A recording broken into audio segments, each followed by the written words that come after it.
अस्सलाम वालेकुम जानना कि भी बंदे दे मुकद्दर च जो शै लिखी है ना वो आउंदी है ते आज मैं तुहानू बंदे ना मिलाउना बिल्ला भाई आ जाओ अंदर आ जाओ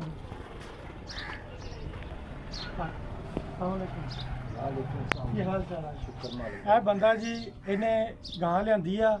गां जिहड़ी सीगी मालिक ने इहनू दस्सिया कि भाई ये नहीं रहिंदी ते इहदे मुकद्दस ओही ना मिसाल के भी दाने दाने ते लिखिया खाण वाले दा नाम ਤੇ ਕਿਉਂ ਜੀ ਬਿੱਲਾ ਜੀ ਅੱਜ ਇਹਨਾਂ ਨਾਲ ਗੱਲ ਕਰਦੇ ਆ ਇਹ ਤੁਹਾਡੇ ਨਾਲ ਕਿੱਦਾਂ ਜਾਨਵਰ ਤੁਹਾਨੂੰ ਬਣਿਆ ਤੇ ਕਿਸ ਤਰ੍ਹਾਂ ਇਹ ਤੁਹਾਡੇ ਮੁਕੱਦਰ ਚ ਆਇਆ ਹੋਰ ਬਿੱਲਾ ਜੀ ਕੀ ਹਾਲ ਚਾਲ ਜੀ ਤੁਹਾਨੂੰ ਮਾਲਕ ਨੇ ਕੀ ਆਖਿਆ ਕਿ ਵੀ ਜਾਨਵਰ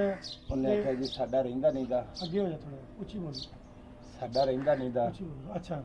ਜਾਣਾ ਲੈ ਜਾਓ ਨਹੀਂ ਜਾਣਾ ਨਾ ਜਾਓ ਅੱਛਾ ਉੱਚੀ ਬੋਲ ਥੋੜਾ ਉਹਨਾਂ ਦਾ ਚੈੱਕ ਕੀਤਾ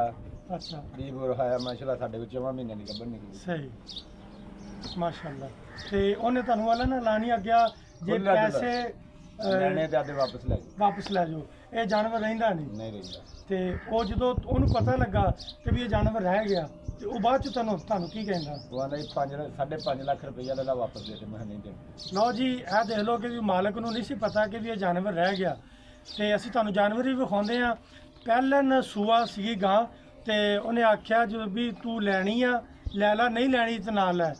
ਉਹਨੇ ਕਿਹਾ ਕਿ ਵੀ ਪੈਸੇ ਆਪਣੇ ਲੈ ਲਾ ਇਹ 7-8 ਵਾਰੀ ਅਸੀਂ ਰਖਾਈ ਆ ਇਹ ਨਹੀਂ ਰਹਿੰਦੀ ਤੇ ਇਹਦੇ ਮੁਕੱਦਰਾਂ ਦੇ ਵਿੱਚ ਸੀਗੀ ਇਹਦੇ ਨਸੀਬਾਂ ਵਿੱਚ ਸੀਗੀ ਤੇ ਉਹ ਜਾਨਵਰ ਇਹਦੇ ਕੋਲ ਆ ਗਿਆ ਤੇ ਹੁਣ ਇਹ ਆ ਕੇ ਵੀ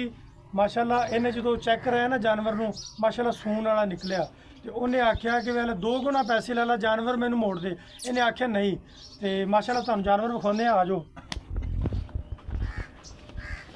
ਮਾਸ਼ਾਅੱਲਾ ਜਾਨਵਰ ਸੋਹਣਾ ਤੇ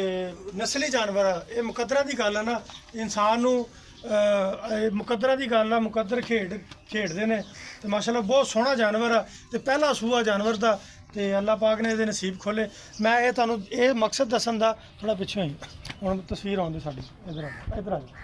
ਮਕਸਦ ਇਹ ਦੱਸਣ ਦਾ ਕਿ ਵੀ ਇਸ ਤਰ੍ਹਾਂ ਨਸੀਬ ਮੁਕੱਦਰਾਂ ਦੇ ਸੌਦੇ ਹੁੰਦੇ ਆ ਇਦਾਂ ਹੀ ਬਣਦੇ ਸੌਦੇ ਤੇ ਉਹ ਮਾਲਕ ਨੂੰ ਤਾਂ ਪਤਾ ਨਹੀਂ ਸੀਗਾ ਕਿ ਵੀ ਇਹ ਰਹਿੰਦੀ ਨਹੀਂ ਕਿ ਮੈਂ ਹੁਣ ਵੇਚਦਾ ਤੇ ਤੁਹਾਨੂੰ ਇਹ ਦੱਸਣ ਦਾ ਮਕਸਦ ਹੈ ਕਿ ਵੀ ਇਹ ਸੌਦੇ ਨਸੀਬਾਂ ਨਾਲ ਬਣਦੇ ਆ ਓਕੇ ਅੱਲਾਹ ਹਾਫਿਜ਼।